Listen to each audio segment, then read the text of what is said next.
একটি শীতের গল্প।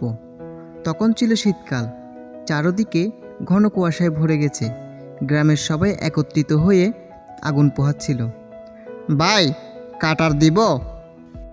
না না, আর দিস না, একটু পর রোদ উঠে যাবে। শীতের সকালে আগুন জ্বালিয়ে আগুনের পাশে দাঁড়ানোর মজাই আলাদা। হ্যাঁ ভাই, ঠিক বলেছিস। ছোটবেলায় তো এর চেয়ে বেশি আগুন জ্বালাতাম।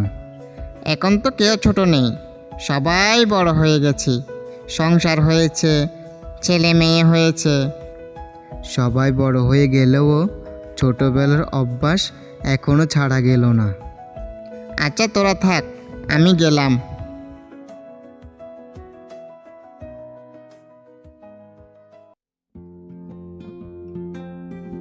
বলছি এভাবে দিন কাটালে হবে?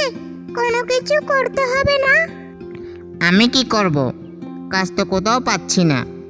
ধান কাটা শেষ, ক্ষেত কামারও তেমন কাজ নেই। আবার নতুন চাষ করলে তখন কাজ আসবে। এতদিন আমরা না খেয়ে থাকবো নাকি? আরে গিন্নি, না খেয়ে থাকতে হবে কেন? কোনো না কোনো ব্যবস্থা হয়ে যাবে, দেখিও।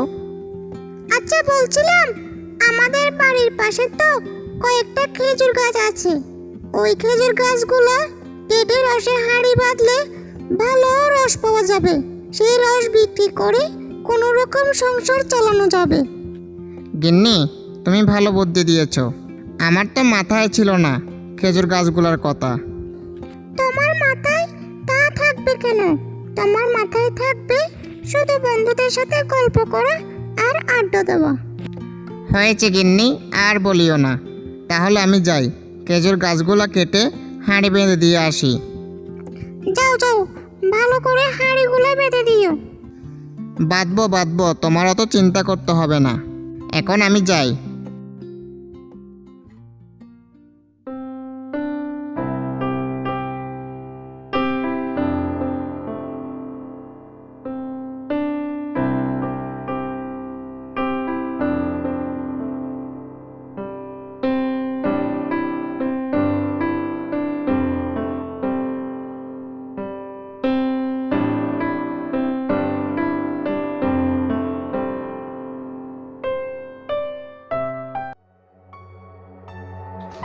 হি, হি, হি, আমি কাউকে ছাড়বো না। হি। সন্ধে তো নেমে আসলো, যাই খাবারের সন্ধান করি। দেখি আজকে কি জোটে কপালে।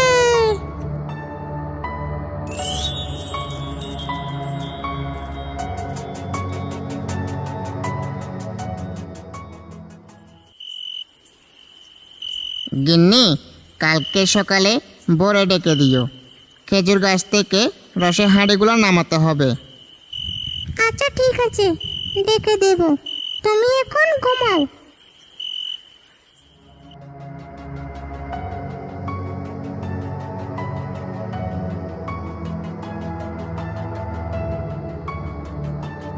ওইখানে কয়েকটা খেজুর গাছ দেখা যাচ্ছে। গাছে তো হাঁড়িও বাঁধা আছে। তার মানে হাঁড়িতে অনেক রস পাবো। কতদিন রস খাই না। যাই ওখানে গিয়ে দেখি, যা রস পাবো সব খেয়ে ফেলবো। হা হা হা হা হা।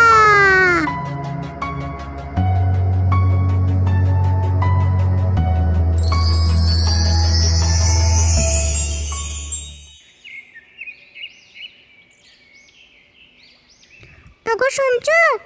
ঘুম থেকে ওঠো, সকাল হয়ে গেছে। সকাল হয়ে গেছে? হ্যাঁ হয়ে গেছে, এবার ওঠো। যাও রসের হাঁড়িগুলো খেজুর গাছ থেকে নামিয়ে নিয়ে আসো। হ্যাঁ, যাচ্ছি।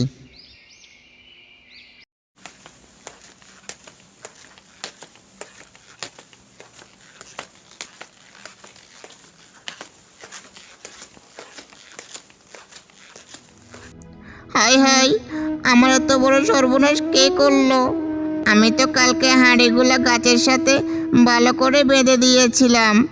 এখন তো দেখে হাঁড়িগুলো মাটিতে পড়ে আছে। যাই, ঘরে গিয়ে গিন্নিকে সব বলি।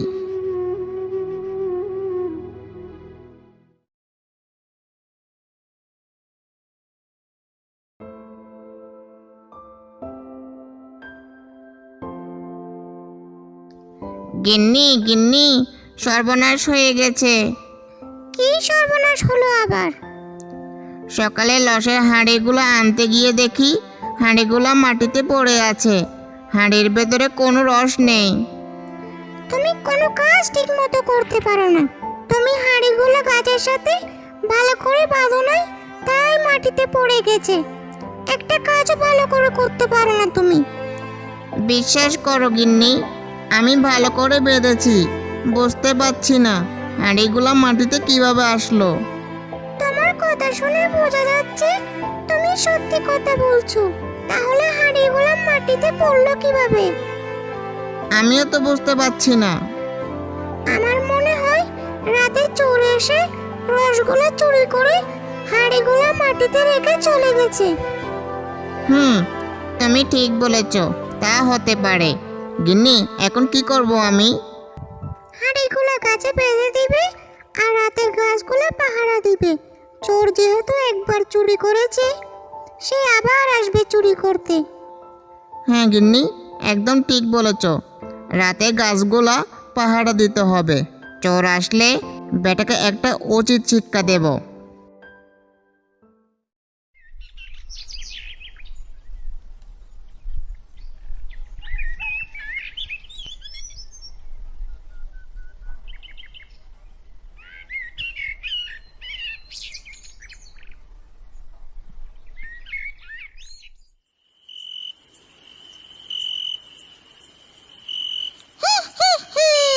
সন্ধে নেমে আসলো, যাই আজকেও খেজুরের রস খাবো।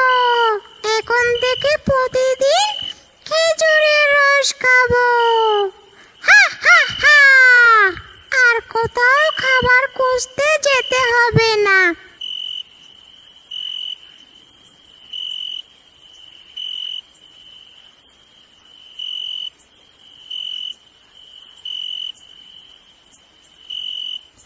গিন্নি, আমি এখন গেলাম।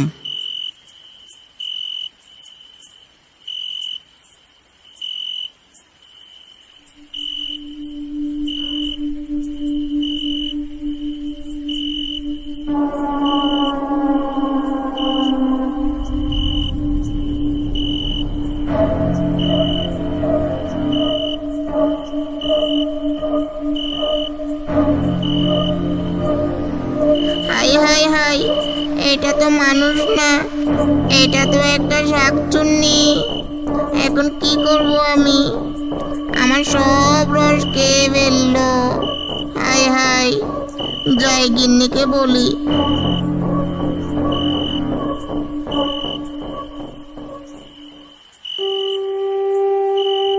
চোর ধরতে পেরেছো?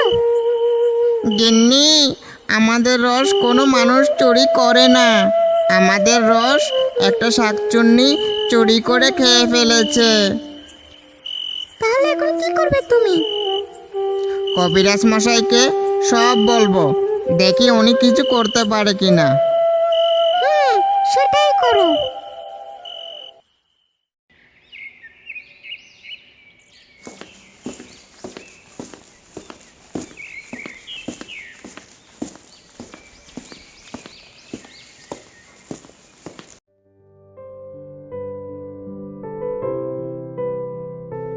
কবিরাজ মশাই, আমি একটা বিপদে পড়ে আপনার কাছে এসেছি, আমাকে সাহায্য করুন। কি বিপদ? আমাকে খুলে বলো।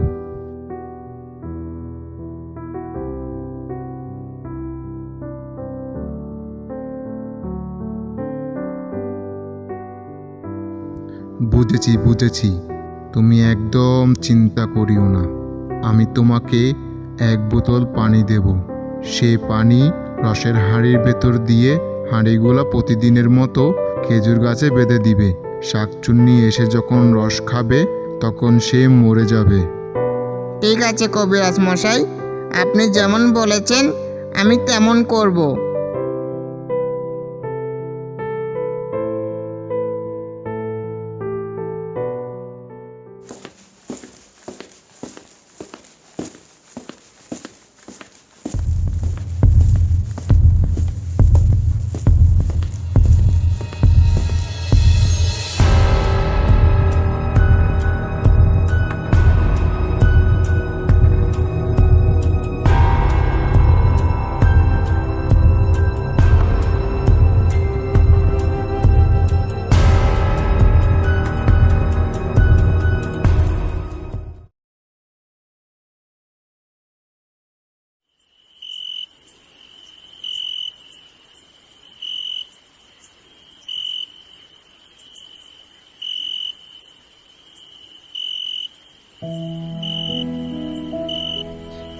গিন্নি আমি গেলাম, শাকচুন্নি আসার সময় হয়ে গেছে।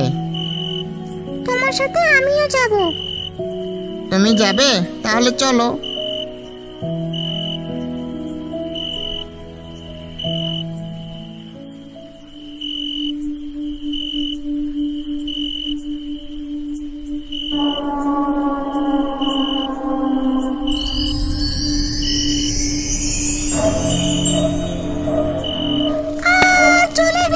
চলে গেলাম, পড়ে গেলাম। বাঁচাও, কে কোথায় আছো? বাঁচাও, পড়ে গেলাম। পড়ে গেলাম। তারপর থেকে রমেশ প্রতিদিন খেজুরের রস সংগ্রহ করে হাটে বিক্রি করত এবং সেই টাকা দিয়ে তার সংসারে খরচ চালাতো।